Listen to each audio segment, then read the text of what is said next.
There's just a lot more beef this time. Kaylee Spaney, that's one of my best friends. We took our families to a Kansas City Chiefs football game together. If a car doesn't give me the right of way when I'm walking, I'll give it a little smack. The windows are shut, but I go, "You're welcome."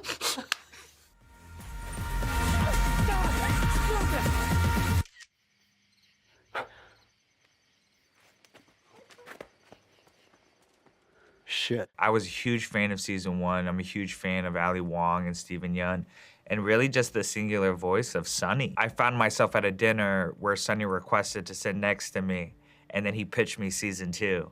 And he showed me a picture on his phone, and it was a picture of me, and he said, "This is in our writer's room." And I was like, "Oh, does the character have my hair?" He goes, "No, we're writing it for you." You know, for me as a Korean American, and Sonny being a Korean American as well. So it was a very profound pinch me moment that Lee Sung Jin was writing something for me. And he's reminiscent of my favorite filmmakers, Bong Joon-ho and Park Chan-wook. It's the blending of genres. It's not one genre, and you're thinking, when I think of Memories of Murder, No Other Choice, Handmaiden, Mother, like there's all these sentiments that you see bleed in Sonny's work.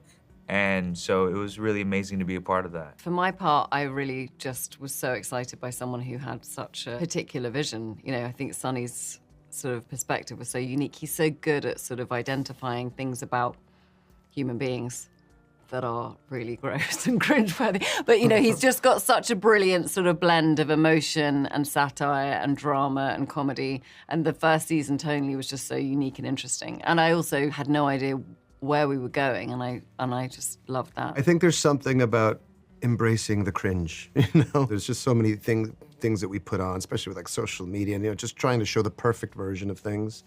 And everyone's so deadly afraid of being embarrassing. And I think this show kind of shows people at their smallest, at their pettiest at times.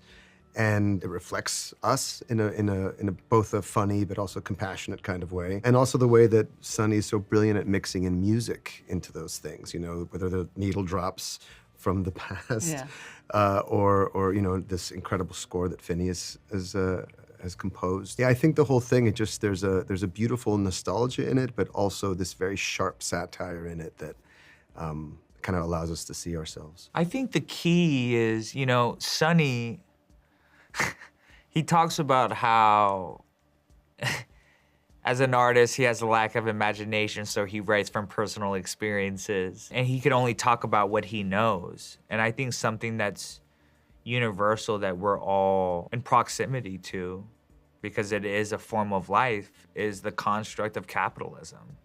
And how that, in the face of, the structure of what capitalism is, like, what is it to be human and navigate certain things like the healthcare system, right? What is it like to navigate the workplace where you can't afford to go to the urgent care, but you're working for clients that are paying $300,000, $500,000 a year to be at a country club? So I think what's so relatable, is the humanity within like these absurd circumstances that I think we, as part of like the joy of the audience, can find this like delicious relishing in like these scenes of, ooh, I think I maybe would have done that. Or like, yeah, I understand that. Or, that scene, I think about that scene where Austin and Ashley are eating pizza, and she was like, "Can I please do that thing again?" And it's like, "What?" And she's like going through his phone, like checking messages. Like, I've heard of people doing stuff like that, but like there's just so much. Some of the beef throughout the absurdity of like this season and the circumstances, what Sonny does is like lean into the cringe of the reality, the truth. I think deep down we both knew it was a temporary Band-Aid. Band-Aid for what?